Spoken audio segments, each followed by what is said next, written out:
નમસ્કાર. આપણે આજના વિડીયોમાં જોયું હતું તે આપણે જીએસટી અને ઇન્કમ ટેક્સમાં શું તફાવત છે એનો અભ્યાસ કર્યો હતો.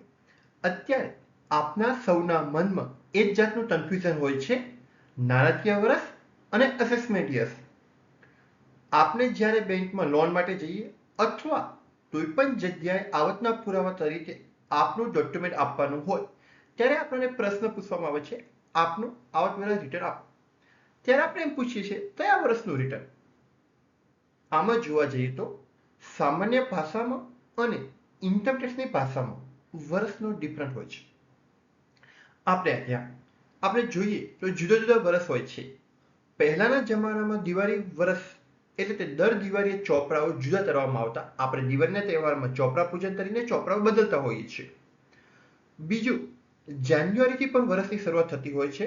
જાન્યુઆરીથી ડિસેમ્બર જે હોય છે એને કેલેન્ડર યર તરીકે ઓળખવામાં આવે છે. હવે આપણો જે મુખ્ય મુદ્દો છે ઇન્કમ ટેક્સની પરિભાષામાં આપણે વર્ષની જોઈએ તો આ રીતે થાય છે. ઇન્કમ ટેક્સમાં બે રીતે જોવામાં આવે છે, પ્રીવિયસ યર અને બીજું છે એસેસમેન્ટ યર.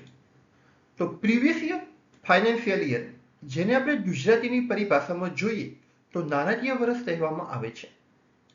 હવે આપનું જે કંઈ નાણાકીય વર્ષ હોય છે એની શરૂઆત 1 એપ્રિલ પહેલી એપ્રિલથી થાય છે, જ્યારે માર્ચમાં પૂરું થતું હોય છે.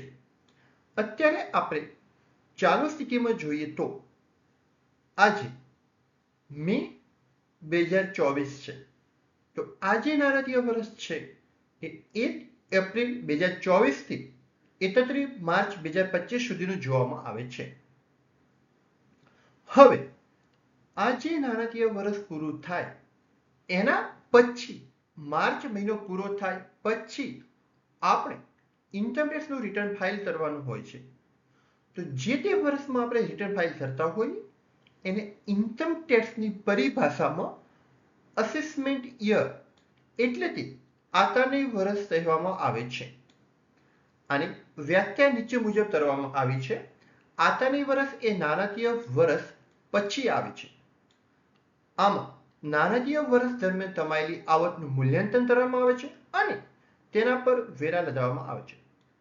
અહીં આપણને સરળ સમજૂતી માટે ઉદાહરણ લીધું છે. દાખલા તરીકે આપનું નાણાકીય વર્ષ 2021 એટલે કે 1/4/2020 થી 31 માર્ચ 2021 સુધી છે. તો એના પછીનું જે વર્ષ છે 21-22 એને અસેસમેન્ટ યર તરીકે ઓળખવામાં આવે છે. આની વધારે સમજૂતી આપણે આના પછીની સ્લાઇડમાં જોઈશું. તો આતાની વર્ષ અને નાણાકીય વર્ષ વચ્ચેનો તફાવત અહીં આપવામાં આવ્યો છે. આપણે જે ઉદાહરણ લીધું તે આપનું જો નાણાકીય વર્ષ 1 એપ્રિલ 2020 થી 31 માર્ચ 2021 સુધીનું હોય તો નાણાકીય વર્ષ 2021 કહેવામાં આવે છે. અને એના પછીનું જે વર્ષ હોય એને ઇન્કમ ટેક્સની પરિભાષામાં અસેસમેન્ટ યર 22-23 તરીકે ઓળખવામાં આવે છે. નાણાકીય વર્ષનો મુખ્ય હેતુ શું હોય છે? તો તે નાણાકીય વર્ષમાં આપણે જે તે આવક કમાયેલી છે એની ગણતરી માર્ચ પછી થતી હોય છે. તો તે નાણાકીય વર્ષમાં કમાયેલી આવક નાણાકીય વર્ષના અંત પહેલા બરાબર જાણી શકાતી નથી. એટલે આપણું જે નાણાકીય વર્ષ છે એપ્રિલથી માર્ચ, તો જ્યારે માર્ચ મહિનો પૂરો થશે પછી આપણને એની આવકનો ખ્યાલ આવશે. તો માર્ચ પછીનું જે વર્ષ થશે એમાં આપણે આપણી આવક અસેસ એટલે કે આપની આવક આપણે નક્કી કરીશું, જેથી કરીને અને અસેસમેન્ટ યર કહેવામાં આવે છે. અહીં આપણે આપણી વધારે સમજૂતી માટે નીચે 2-3 ઉદાહરણ આપે છે. ઉદાહરણ તરીકે આપનો નાણાકીય વર્ષ 1 એપ્રિલ 2021 થી 31 માર્ચ 2022 છે, જેને ફાઇનાન્શિયલ યર 21-22 કહેવાય. તો અસેસમેન્ટ યર એના પછીનું 22-23 થશે. બીજા પર ઉદાહરણ આપેલા છે. આપણે ચાલુ સ્થિતિ જોવા જઈએ તો લેટેસ્ટ આપનું નાણાકીય વર્ષ 1/4/2023 થી 31 માર્ચ 2024 પૂરું થયું છે, જેને નાણાકીય વર્ષ 23-24 તરીકે ઓળખવામાં આવે છે.